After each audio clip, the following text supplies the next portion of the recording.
What's a story you've been wanting to tell but no one has asked yet?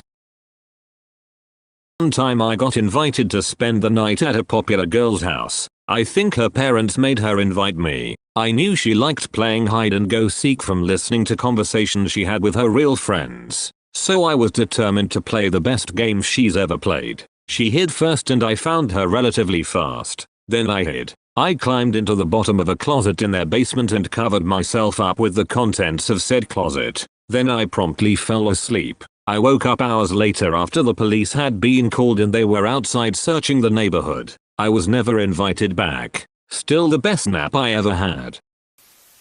When I was in driver's ed, we were on a lesson where the instructor was explaining why we shouldn't swerve for animals. There was this one girl in the class that always had something to say, so she chimes in. There are only two animals that I would swerve for: one, a dog, and two, a whale. Everyone bursts out laughing, but the instructor noticed that she was looking rather pissed off. The following ensures, instructor, you're kidding right girl? Why would I be instructor? Okay, explain to me like I'm 5. How does a whale come to be in the middle of the road girl? Don't you know anything? Whales travel across country as instructor. Yeah, by swimming girl. Not always. She then starts to proceed to explain that whales swim up to the edge of the shore, flop over, and roll across the country. I have never been more dumbfounded. OMG, she probably got trolled by her parents or friends when she was little. I used to tell my toddlers the lion, and all cats big or small, only say meow, meow.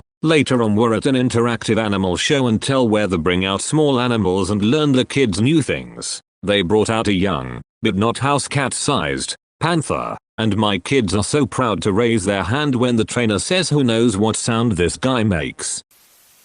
My grandpa died in 2020 and I've been trying to remember all the stories I have of him. This is my favorite. I was around 8 with my dad and grandpa on the back porch observing as they tried to get the propane grill to start. They couldn't figure out how to light it. Eventually my grandpa lit a match and all the propane that had accumulated in the grill while they were troubleshooting ignited into a giant fireball. The three of us jumped backwards. Thankfully nobody was hurt, just completely stunned. After a few seconds, my dad looked at my grandpa, then they both looked at me. My dad leaned down to me and said, "Don't tell your mother, or your grandmother." I was younger, 8 years ago, and going to a party with co-workers. There were 4 of us in the car. We had a case of beer. We walked into the building and all piled onto the elevator, each taking a corner of it, and start going up when we hear a thunk. We all look down and out of nowhere a perfectly unspilled, but liquid still moving, glass of orange juice is now in the center of the elevator that was definitely not there when we got in it. None of us had orange juice, let alone a loose cup up it. We all looked up at the ceiling and back down at it. We did not touch it, just got out at our stop and went to the party. To this day I wonder how that happened. What hole in space-time opened up, if someone somewhere in the world turned around and their orange juice was suddenly gone. Anything. I've told this story before, but I will never stop scratching my head at that one.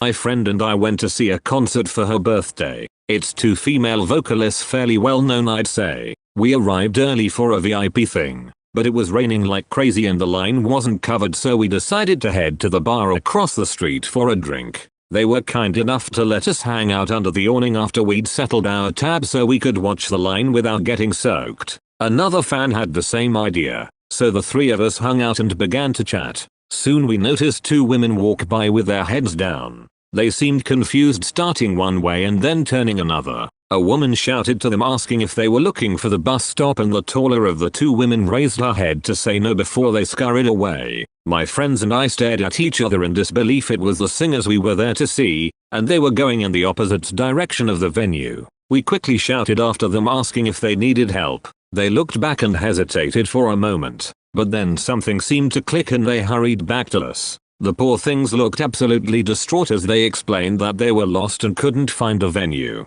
It was so hard not to laugh as we told them to turn around and look at the marquee directly across the street. Had they lifted their heads sooner, they would have seen their own names in big letters above the words "sold out." They were flustered but appreciative, and ended up waiting for a moment under the awning with us while a member of their team came to collect them. It turned out that they'd taken a car from their hotel and the driver had dropped them off on the wrong side of the street. They didn't realize it, and with their heads ducked against the rain they couldn't see the venue across the street. They were both unbelievably kind. One of them said that the reason they doubled back to us was because they noticed I was wearing their branded jacket. It had the energy of when you tell a little kid to find a safe adult if they get lost. It was very sweet. The other asked if we were going to the show, which was pretty funny, but I think she was just flustered. I imagine her brain was probably going, what do we say to fans? Ask them if they're going to the concert. That's a safe bet. Once they were gone we made a pact not to blast it with their names attached on social media,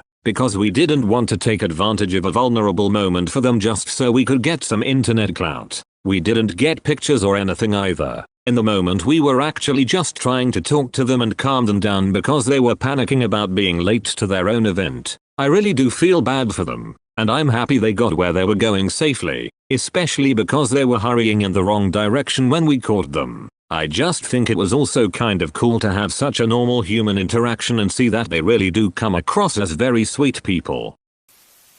I was traveling from Japan to Brazil. Before boarding, the staff asked for volunteers to stay. They oversold or something, not sure. I had heard this happens and people get money or other stuff for it, so I was the very first one to raise my hand and yell me. They picked me and 2 other passengers, made us wait to see if they needed our seats or not, and then I saw the plane take off. So I stayed 3 nights in a luxurious hotel, all meals provided and some cash, plus another whole round trip Brazil-Japan. Arriving at the hotel, I saw 2 girls struggling with the language, so I approached them and helped. They were Korean. One only spoke Korean and G spoke English and Korean but zero Japanese. After that we went for a walk around the hotel. G said she was not planning to come to Japan, but instead of going straight to the US from Korea, they made her fly through Japan and offered the VIP stay in exchange. The next day I was their tour guide here in Japan and we fell in love. Long distance relation that ended well and we got married. Lived happily ever after and blessed with 2 little Korean Brazilian girls living in Japan. In 2nd grade, my class was going out to the football field for gym class. I walked a little behind the rest of the class, talking to my friends. They all stopped in the middle of the field, and by the time I caught up with everyone I see one of the boys in my class pick up another one of the boys and body slam him to the ground. Gym teacher breaks it up. The usual. He gets picked up by his mum and turns out, his collarbone is now broken. He returns to school a few days later with a cast, but other than that everything is back to normal. Until the week after. I remember it was a Monday, and he didn't come to school. I was confused because I thought he had returned to school. He misses Tuesday, but comes back Wednesday. Turns out, he got hit by a school bus. Yeah, a school bus. Not even a full week later, after breaking his collarbone, he gets hit by a school bus. The guy who body slammed him was in some of my classes this year and last year. Don't know what happened to the other guy. Hope he's doing well. Just thought it was f***ing crazy how bad of luck he had. As a little kid, I had imaginary friends. They were mostly superheroes like the Flash or the Human Torch, and my parents thought it was adorable. One day my mum saw me playing in my room by myself and assumed I was playing with my imaginary friends, but she heard me talking very quietly and quickly, seeming almost fearful. My mum asked who I was talking to, and I said I was talking to a girl. I forget the name I said, but my mum said it wasn't a name she ever heard before. She decided to ask me more questions and I was able to provide specific information, saying the girl lived in this small village in Kenya, what her birthday was and that she had a bunch of wounds on her chest. My mum was weirded out, but she just said that my friend seemed nice and went to go cut veggies in the kitchen. The second she picked up the knife I told her to stop because my friend was terrified. My mum just scoffed, shut my bedroom door and went on her way. A few weeks later I was playing with the same imaginary friend in the home office while my mum was on her computer. My mum clicked on this article about a girl who died, and I heard my mum gasp. The article my mum read said a girl with the exact same name as my imaginary friend who lived in the exact same village was stabbed in the chest over 20 times by her mother. From then on my mum would punish me anytime I was playing with my imaginary friend, and after a few months I forgot she even existed. My mum used that story for proof of the existence of ghosts for years, but I think it was just a very weird coincidence. During my freshman year my home classroom, I think that's what it's called. At my school we called it something else. We had a day off of classes and had a day for the home classroom to spend time together. We didn't do much, but we decided to go outside because it was a nice day. We sat in front of the school in the sun. Someone said we should play duck duck goose. So we all agreed and decided to play. Some time goes by, and we are all having fun. This one kid, we will call B, was the goose. B was walking around for a bit faking that he was gonna tag someone. Then this girl, we will call Meanie, she was pretty stuck up and rude, started to get a bit annoyed, or so I think. To me she looked annoyed. B finally tagged someone and said goose, then ran off. He gets close to Meanie. Meanie sees this, and moves her arm out. Further out than it originally. She tripped B. She intentionally tripped B. I wasn't the only one who saw it, but no one pointed it out, or told our teacher. B was laying on the ground in pain, then got up a few seconds after. He was crying a bit. He picked up his arm, and everyone was shocked. His wrist was bent so far it was touching the under part of his arm, and it was flopping around when he moved it. His wrist was broken. For that year it was kinda like how he broke his arm playing duck duck goose. B joked about it too, but no one really talked about how Meanie was the cause of it, that she intentionally tripped him. My dog saved my life. My mum, sister, and I were living with my aunt in a small town in FL in a neighborhood that had no streetlights, was surrounded by a wooded area, but that had always been extremely safe. Relevant later. My mum had just started working at an assisted living. One time she had an elderly woman apply to move into the community but made it clear she couldn't move in until she found her dog, Pretty Boy, a good home. My sister and I had always wanted a pet. My mum was somehow able to convince my aunt to allow us to adopt Pretty Boy. Sadly, a few months after we adopted Pretty Boy, the elderly woman passed. Not long after, I was in the front driveway unpacking something from the trunk of my mom's van with Pretty Boy by my side. Next thing I know, Pretty Boy starts barking like crazy. He was a very quiet dog who really never barked. I looked up and caught a glimpse of someone moving quickly to the front of the van. I knew it wasn't someone on a night stroll because they stayed behind the van, waiting. I was frozen, but luckily Pretty Boy was barking so insanely that my mum came out from the house and started shouting, "Who's there? You need to leave." Finally the guy came out from behind the van, said he had the wrong house, and ran off. If my mum hadn't have taken that job, met the elderly lady, and agreed to adopt her dog, God knows what would have happened to me that night. Pretty Boy was the best. We had him until he passed at 16. A month ago my cat Bubbles went missing. She was a white cat with grey spots and was almost 2 years old. A few days ago, however, when it was dark out, my dog Daisy was thirsty, so I went to give her some water. But I gave her too much without realizing it and she ended up making a mess. So my dad came down upset cleaning it up when he started hearing barking. But not a normal bark, like I am about to die, please save me type of bark. Apparently our other little dog Misha, it's spelled Misha but my family spells it Misha for some reason, IDK, had gone outside at night, and there was a coyote by our back door on the porch ready to eat her. My dad quickly let her in and the coyote ran away. If it weren't for my dog getting thirsty, I wouldn't have filled her water bowl with too much water. If it weren't for me filling the water bowl with too much water, she wouldn't have made a mess. If it weren't for her making a mess, my dad wouldn't have stayed downstairs cleaning it up. Note, I didn't know she made a mess until later. If I did, I would have helped. And if it weren't for my dad cleaning it up, he wouldn't have been able to rescue our dog Misha in time. And now we're all thinking our cat Bubbles didn't get lost but got eaten by that same coyote.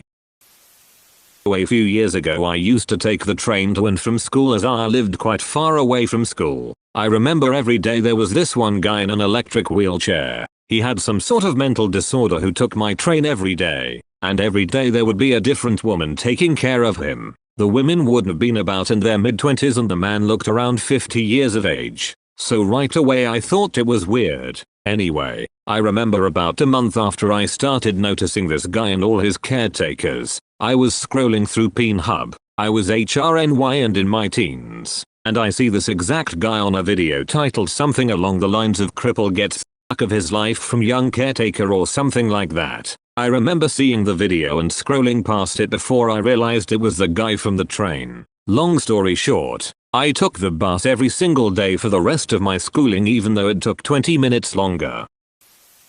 One where my dad found a lady dead in her apartment. My dad is a plumber and was gonna change something in every home in an apartment complex. Everyone who lives there has been notified this, so they could easily be let inside their homes. They also had keys in case someone wasn't home. So they got to this apartment, they knocked, but no one answered. It was around lunchtime, so they wouldn't think they'd accidentally walk in on someone sleeping. Anyways, so they unlocked the door and did what they had to, but one of the things they needed to change was in the bathroom. So my dad went in there, and on the floor was a dead woman, with her head in her cat's litter box. My dad stood there and just looked at her, before exiting and telling his co-worker there's a dead body in the bathroom. His co-worker freaked out and kept saying they need to call the cops, and my dad being my dad said let me just change the thing in the bathroom and his co-worker understandingly said no, but then my dad said why not? It's not like she'll be bothered or disturbed. The cops arrived and they ruled it an accident. She has dies from suffocating on the cat litter. She had apparently mixed her medicine with alcohol and ended up in the bathroom, where she fell, hit her head on the edge of the bathtub and fell face down into the litter box, then eventually suffocated on the litter, and all around her was hair in chunks. She had ripped her hair out in a panic when she was suffocated. Later on when the woman's mum found out, she blamed my dad for not helping her. When I was a kid, I was CCA 10-11 years old. Me and my friends spent all day outside. This meant that oftentimes me and my friends would need drinks and snacks. Drinks were no issue, because we would drink the water that the gas station near our home had out for cars straight out of the water pump. Delicious and healthy, I know. However, we still wanted snacks or anything to munch on. Sometimes our parents would give us money to buy sweets and stuff, but this specific day none of us had the money. So after drinking out of the definitely not safe water pump and walking back, we noticed an orange tree in another house's yard. The oranges were bright, well, orange and looked like they were ready for picking. Some were already on the ground. So the leader of our group, who I'll call Ram, starts climbing the thick wall surrounding this home. The wall was about a meter in height and thick enough to stand on. As he climbed up, another one of us followed, then another, and then me. Ram climbed over into the yard, picking up the ripe and not mushy oranges from the floor while the rest of us picked them from the tree, stuffing them in our backpacks.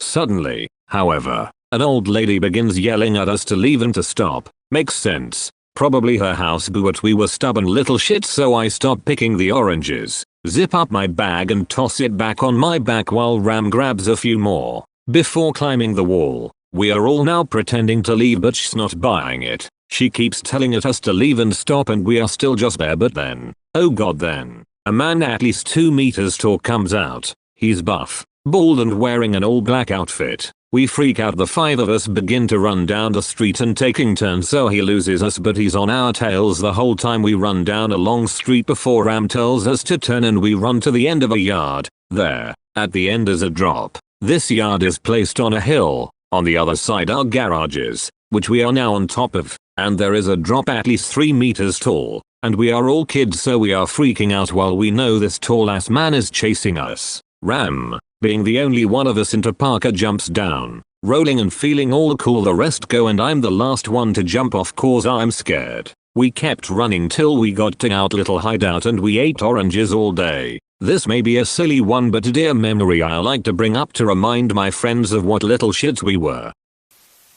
It was the big opening night of a play for my theater club in 6th grade. It was Alice in Wonderland, and I had just gotten my makeup done as the dodo bird. My drama teacher asked me to grab something from backstage while everyone else was still in the drama room getting their makeup done. I wanted to be quick and efficient, so I absolutely ran full speed across the school to the cafeteria where the stage was. I continued to bolt directly across the freshly waxed stage. I was halfway across when I slipped, and the next thing I knew, one of the other kids in class was standing above me. She said I'd been gone about 10 minutes and our teacher sent her to look for me. I was a little confused but quickly put together that I had passed out after slamming my head into the wooden stage floor after tripping. I had a pretty good sized lump on the back of my head under my hair and a wicked headache. I really wanted to do the play though, so I told the girl I had just been laying down on the stage to see what it felt like and tried to walk straight back to the room. I sat down for the next hour or two until the play and honestly never told anyone what had happened lol.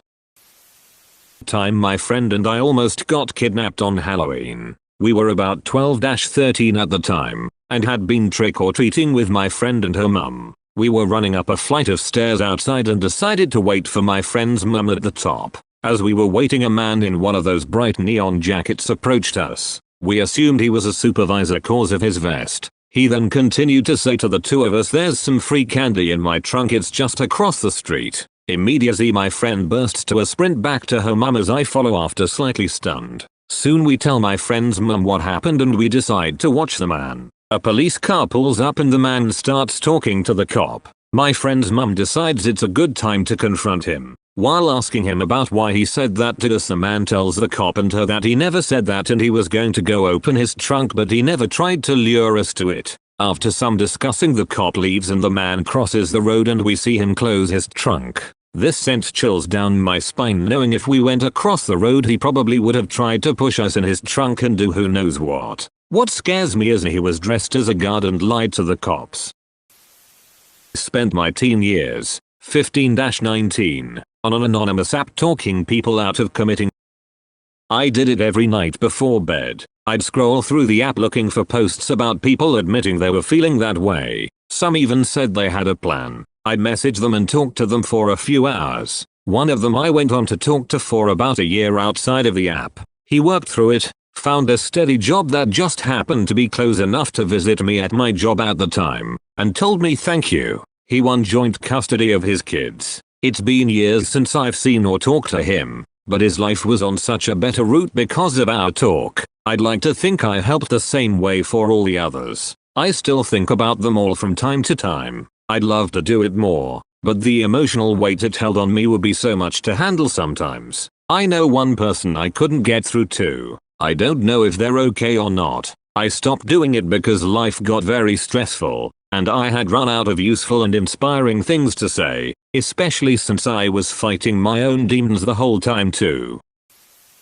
Have a lot I would really like to share, but I have really been wanting to vent this. Backstory: around 4th or 5th grade, I lost my mum to cancer. My teachers, who we knew like we were best friends cause we helped much more than with PTA, all got together and got us discounts for Disney. So safe to say, they all knew me and my brother's mum died. Fast forward to around middle of 5th grade, a kid we will name Vaughn, lost his mum too. He wasn't at school for at least 3-4 weeks. So since it was all hard on him, we decided to come up with some ideas to make him feel like it's okay when he gets back to school. A girl, we will name Beatrice. It's like your stereotypical teacher's pet. She's always giving out different ideas to help him feel better when he gets back or feel like he fits in. I'm not talking too much, maybe throwing in 1 or 2 ideas in Apple entire conversation until leads up to the part I wanna vent about, but not going to many ideas. The teacher tells Beatrice this: "Beatrice, honey, I know you want to help, but let someone with more experience in this give some ideas." And when she said that, all eyes went on to me. I didn't get an idea, but after that got so nervous because she had just singled me out when I didn't really want to. That got me so stressed and I really did not like that. It made me very uncomfortable. I wish she just listened to Beatrice and not a single me out, because what Beatrice said, you could use. But what she did was not okay. Emoji made me feel really uncomfortable and couldn't really express it because I was too nervous for being a 5th grader. Please, if you're a teacher or just in your day 2 day life, don't do this to somebody who has trauma like this or just in general has experienced something in their life. Don't single them out for information even if you feel like you want to know, need me, and can make other people very uncomfortable when you talk about something like this. PLS, tell me if I misspelled anything or if you have questions, though it might take me a while to respond.